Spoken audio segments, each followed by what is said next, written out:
So let's start here when we talk about key roles and terms within the cybersecurity world.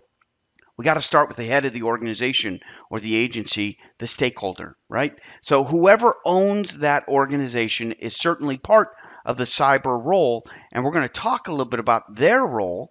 In fact, let's go ahead and do that now. The head of the organization, when it comes to cybersecurity, really participates in the organization from a risk management or within the whole context of a risk management environment. And then we really move over to the CIO. The CIO leads, or the Chief Information Officer, leads that organization in their security strategy typically. So they establish the process, the controls, expectations for the security strategy, and they work with others within the organization and communicate with others to enable that strategy from happening.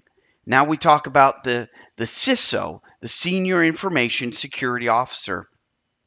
They really are responsible for consolidating everything to do with cybersecurity, to identify security weakness and deficiencies, to acknowledge where those things happen within the environment, to apply automated tools, and then to own that process, to really own that process and that accountability related to the security controls.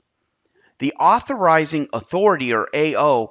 Now, within some environments, this may be called something different, but ultimately it could be the CEO or the chief of the organization, the leader of that organization, or somebody assigned to do that. But essentially, they are ensuring that the security policies and posture within the environment is correct, right? And they review security status reports, critical documents, and determine at the end of their review what the risk to the operation is from operation of the information systems. And then they deem whether or not this is an acceptable risk. And so a lot of times an AO will also participate in reauthorization actions that maybe impactful change occurred within the environment, and so they'll reauthorize that. So they're the authorizing official. And then the last, certainly but not least, is the ISO, the Information System Owner. And so often called the Information Security Officer, it's not really the security officer per se, but they own the system and they own really the cybersecurity related to that system.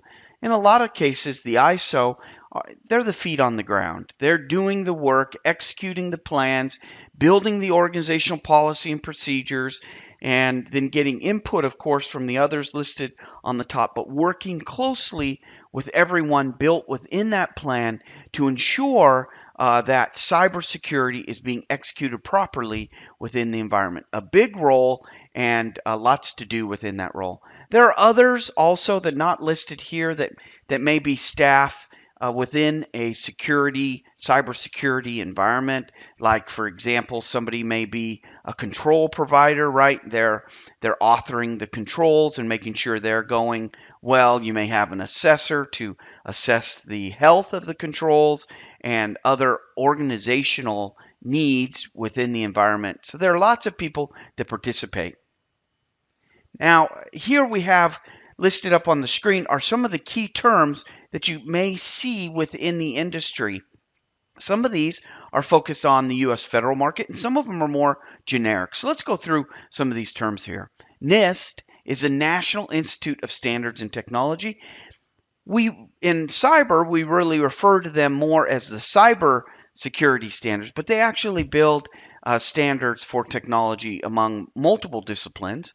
Certification, remember the word certification is really focused on a component level functions. For example, I certify a hard drive to be encrypted and to have the right encryption algorithms. Or in the U.S. federal, that may be FIPS 140-2. An ATO, or an authorization, is that security based on the collection of those controls. In the U.S. federal government, that's referred to as FISMA or FedRAMP, DICAP, ICD. These are all security baselines that are the collection of these security controls and have those components that have been certified as well. ISCM is the Information Security Continuous Monitoring Plan. In the NIST world, that's NIST 800-137. Essentially, it's what we've talked about here today, accountability for that security environment with all the people and process associated with that. A system that we use in our vernacular really is referring to hardware, software, process, and location. It's all four of those key elements that make up a system, and a system delivers something, right? Maybe email or a software application or a database. A system is the collection of that hardware, software, process, and location to provide an end user service for our customers, for the consumers of IT. NIST 800-53, often referred to this is the NIST special publication that really deals with cybersecurity controls. Please don't just stop at 800-53, as there's many controls in many areas. 171 has several, 137. There's lots of controls spread throughout the NIST special publications. And then last but not least is a DISA STIG. DISA STIGs are really referring to a lot of the Department of Defense within the United States. And the difference between a STIG and a control is a STIG really validates the implementation of the control. A control, a security control, documents what it is, the objective, right? What we're trying to do within the security control, as well as the implementation of that control within our system. But a STIG takes it one step further and validates that and makes sure that all of those steps are being taken care of.